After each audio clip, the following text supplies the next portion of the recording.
CBSE की अब तक की सबसे बड़ी खबर, सीबीएसई ने क्लास 10वीं और 12वीं के रिजल्ट के बाद रीचेकिंग और रीवैल्यूएशन का नोटिस जारी कर दिया है। जी हां, आप सही सुन रहे हो, आज मतलब कि 19 तारीख को ही ये नोटिस जारी हुआ है। इस नोटिस में उन्होंने सब बताया है कि जो रीचेकिंग रीवैल्यूएशन उनकी कंडीशंस क्या है, डेट क्या है, जो फीस स्ट्रक्चर क्या है, अप्लाई कैसे करना है, सभी जानकारी उन्होंने इस नोटिस में दी है। तो बच्चों के बहुत ज्यादा मन में सवाल है रीचेकिंग और रीवैल्यूएशन के नोटिस के लिए। बच्चे जानना चाहते हैं क्या सीबीएसई ने उनकी बात मानी, क्या जो रिजल्ट है वो दोबारा डिक्लेयर होगा। तो देखो, ऐसे नोटिस आने के बाद ये कंफर्म हो जाता है कि सीबीएसई नहीं चाहती कि दोबारा रिजल्ट डिक्लेयर हो। साथ ही दूसरी बात, बच्चों ने मांग की थी, हमने मांग की थी कि जो अगर तुम रिजल्ट डिक्लेयर नहीं कर सकते तो रीचेकिंग और रीवैल्यूएशन की फीस को तुम जीरो कर देना, तुम फीस मत लेना। तो ये क्या इन्होंने ऐसा किया? तो मैं तुम्हें बता दूं, बहुत दुख की बात है, इन्होंने ऐसा नहीं किया। बल्कि मैं तुम्हें इस नोटिस में दिखाऊंगी, ये जो फीस ले रहे हैं ना, जो अपन ने सोची थी, जो हमने सोची थी उससे भी ज्यादा ये फीस ले रहे हैं। जी हाँ, आप सही सुन रहे हैं बात। मैं आपको एक बात बता दूं, बच्चे इतने दुखी, बच्चे इतने डिप्रेशन में, गलती सारी अब की बार सीबीएसई की, और उन्होंने ऐसा फीस स्ट्रक्चर अब की बार दिया है रीचेकिंग और रिवैल्यूएशन का। साथ ही ये जो नोटिस है, इस नोटिस को अगर तुम ध्यान से पढ़ोगे ना तो इसमें एक बात लिखी हुई है, मेन बात। और वो मेन बात पता है क्या है? मेन बात ये है, अगर कोई स्टूडेंट रीचेकिंग और रिवैल्यूएशन का फॉर्म फिल करता है और उसके मार्क्स बढ़ते हैं तो उसके लिए अच्छा है, लेकिन अगर उसके मार्क्स घटते हैं तो ये काटे भी गए।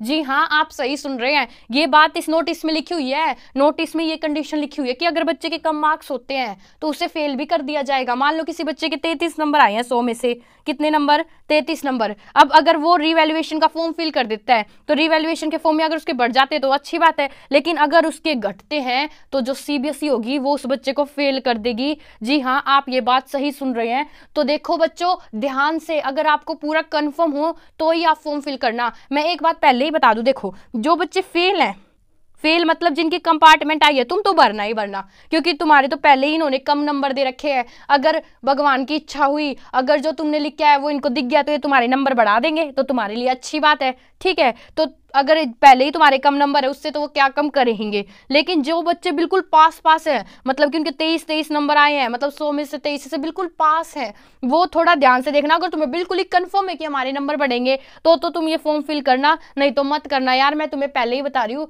क्योंकि देखो पहले ही इन्होंने थर्ड पार्टी से चेकिंग करवाई, अब पता नहीं क्या करवाएंगे, क्या पता है कंपार्टमेंट का तुम्हारा जो एग्जाम होगा रिवैल्यूएशन, क्या पता ये भी थर्ड पार्टी से ही ना करवा दे।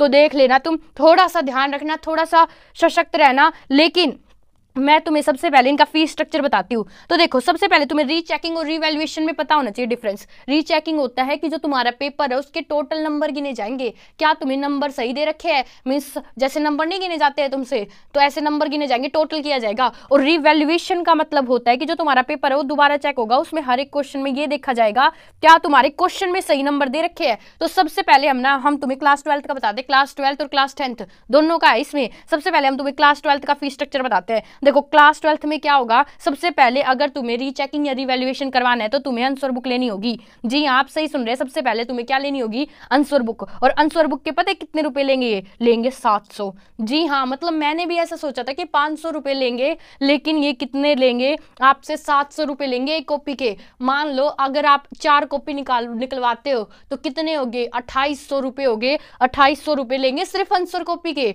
और आंसर कॉपी जब आपको मिल जाएगी उसके बाद जो भी आप करवाना चाहिए उसका अलग चार्ज होगा। देखिए, अगर आप वेरिफिकेशन करवाते हैं, रीवेरिफिकेशन का मतलब अगर आपको ऐसा लगता है कि आपके नंबर सही से नहीं गिने गए हैं, नंबर की काउंटिंग में गलती है, तो ये आपका जो रीचेकिंग है, वेरिफिकेशन होगा, और इसके रुपए लेंगे 500 रुपए पर कॉपी के। जी हाँ, आप सही सुन रहे हैं, 500 रुपए पर कॉपी के। और अगर आप जो रीवैल्यूएशन करवाते हैं तो ये हर एक क्वेश्चन के 100 रुपए लेंगे। मतलब समझ रहे हो यहाँ पे कितना बड़ा गेम है। अगर तुम्हारे 9 क्वेश्चन है, मान लो 9 क्वेश्चन, तुम्हें ऐसा लगता है कि 9 क्वेश्चन में मेरे कम नंबर दे रखे हैं, तो 9 को 100 से मल्टीप्लाई कर लो, मतलब ये 900 रुपए लेंगे। 700 तो कॉपी के और प्लस में 900 किसके? रीइवैल्यूएशन के। तुम्हें बता दूं, मैक्सिमम तुम 10 क्वेश्चन ही रीइवैल्यूएशन के लिए दे सकते हो एक आंसर बुक में। ठीक है, और यहाँ पे देखो, अब तुम्हें क्लास 10 का बताते हैं। क्लास 10 सेकेंडरी एग्जामिनेशन, मतलब क्लास 10 का यहाँ पे साफ साफ दे रखा है कि जो क्लास 10 के बच्चे पता है कितने रुपए देंगे? 500 रुपए देंगे आंसर कॉपी के। और रही बात किसकी? जो रीचेकिंग है या रीइवैल्यूएशन है, तो रीचेकिंग के उनके 500 रुपए लगेंगे, और रीइवैल्यूएशन मतलब हर एक क्वेश्चन के उन्हें 100 रुपए लगेंगे। जी हाँ, आप सही सुन रहे हैं। और अगर तुम्हें डेट बताएं तो यहाँ पे देखो, तुम्हें डेट्स भी दे रखी है। यहाँ पे तुम्हें कितनी डेट दे रखी है, 21 से 7 तारीख। जो अब 21 आएगी ना और जो 27 आएगी उसके बीच में तुम्हारी आंसर कॉपी जो तुम्हें मिलेगी। और बात करें कि जो तुम्हारा रीचेकिंग या रीवैल्यूएशन है, इसका जो फॉर्म फिलिंग होगा वो तुम्हारा होगा 28 से 3 तारीख के बीच में। फिर ये तुम्हारा चेक चुक करेंगे और फिर तुम्हारा ये रिजल्ट निकालेंगे। और अगर बात करें क्लास 10th की, तो क्लास 10th का यहाँ पे दे रखा है, देखो 27 तारीख से लेके 2 तारीख के बीच में तुम्हें कॉपी मिलेंगी। और बात करें कि जो तुम्हारा ये 3 तारीख से 7 तारीख के बीच में तुम्हारा क्या होगा, रीवेरिफिकेशन या रीवैल्यूएशन का जो फॉर्म फिल होगा। और उसके बाद तुम्हारी ये चेकिंग चुकिंग करेंगे और उसके बाद तुम्हारा रिजल्ट निकालेंगे। लेकिन मेन बात वो थी कि अगर तुम्हारे नंबर कटेंगे तो फिर ये काटेंगे, ऐसा नहीं कि अगर तुम्हारे नंबर कम हो रहे होंगे तो उसका कोई मान्य नहीं रखा जाएगा, ऐसा कुछ नहीं होगा। तो जिन बच्चों को पूरा ऐसा विश्वास है ना कि रीचेकिंग और रीवैल्यूएशन का, बेटा तुम भी फॉर्म फिल करना। क्या पता ये अब की बार भी थर्ड पार्टी से करवा दे और तुम्हारी नैया डुबा दे। तो तुम ध्यान से रखना, तुम ध्यान से अपना, अगर तुम्हें पूर्ण विश्वास है तभी तुम ये जो फॉर्म है ये फिल करना।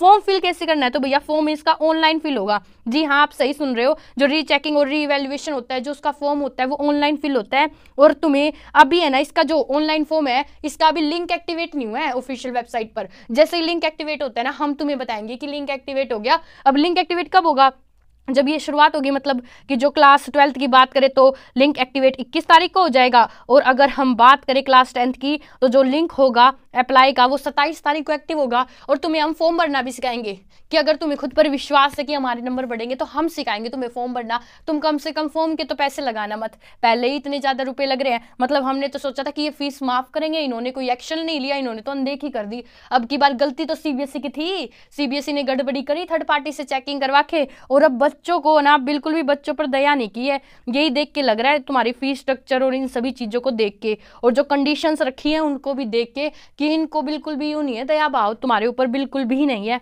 जो कि मुझे देख के बहुत बुरा लग रहा है। और तुम बताओ, क्या तुम सेटिस्फाई हुए ये अपना ये देख के कि इन्होंने क्या दिया है तुम्हें फीस स्ट्रक्चर? मुझे बताओ, मुझे जानना है तुमसे। और अगर तुम नहीं हुए तो हम फिर से 1-2 वीडियो बनाएंगे और हम रिक्वेस्ट करेंगे कि सीबीएसई कुछ ना कुछ एक्शन ले। क्या पता अभी भी वो कुछ ना कुछ बदलाव कर दे। देखो, मैं चाहती थी कि जस्टिस हो, जैसे कि दिल्ली में केस हुआ, तुम्हें पता ही होगा, नहीं पता तो जाके देखना, मैंने वीडियो बनाई थी, दिल्ली में हुआ और फिर एक और जगह पे ऐसा केस हुआ। मतलब बच्चे क्या कर रहे थे, लेकिन सीबीएसई ने कोई एक्शन नहीं लिया। सीबीएसई ने तो ये ऐसे नोटिस निकाला है कि जैसे कुछ हुआ ही नहीं हो, सब कुछ बेस्ट हो रहा था। सीबीएसई ने ये नोटिस निकाला है वो बिल्कुल ऐसे ही लग रहा है निकाला है। तुम चिंता मत करो दोस्तों, तुम मेरे साथ जुड़े रहो, हम जस्टिस लेने की अभी भी कोशिश करेंगे, हम अभी भी अपनी बात को कायम रखेंगे। क्या पता कुछ हो ही जाए, क्या पता ये जो पैसे ले रहे हैं क्या पता ये हमें रिफंड कर दे बाद में।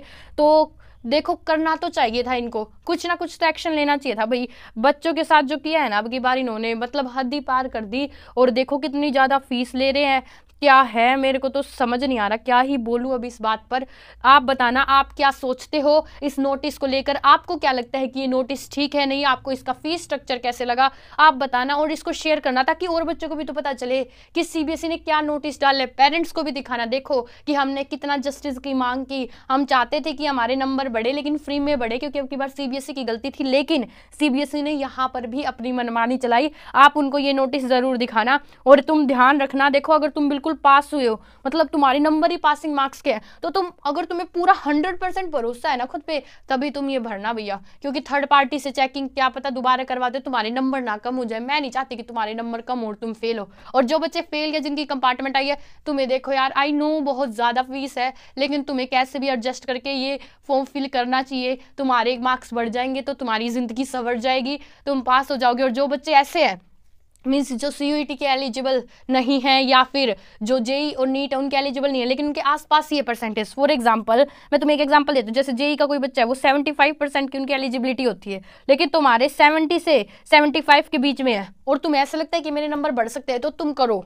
क्या पता तुम्हारे 70 से 75 हो जाए, फिर तुम एलिजिबल हो जाओ। तो ऐसे ही नीट का और ऐसे ही तुम सीयूईटी का जो भी तुम्हें आगे जाके करना है, तुम एक बार उसकी एलिजिबिलिटी क्राइटेरिया देख लो। अगर तुम्हें लगता है कि इसमें मेरे मार्क्स बढ़ सकते हैं, तो तुम ये फॉर्म ज़रूर फिल करो। फॉर्म भरना तुम्हें हम सिखाएंगे, तुम बिल्कुल भी चिंता मत करो। और प्लीज़ इस वीडियो पर भी कमेंट करो और इसको ज़्यादा से ज़्यादा शेयर करो, ताकि बच्चों को सीबीएसई का जो ये गंदा मजाक वाला जो नोटिस है ना, ये सब बच्चों को पता चले, ये सब पेरेंट्स को पता चले। बस इतना ही आज की वीडियो में। हम एक और डेडिकेटेड वीडियो बनाएंगे, मतलब कि बच्चों का क्या रिएक्शन रहा इस नोटिस पर, तो आप हमें कमेंट करोगे जब भी तो वो वीडियो बनेगी, तो आप देख लो। ओके, तो बस इतना ही, धन्यवाद।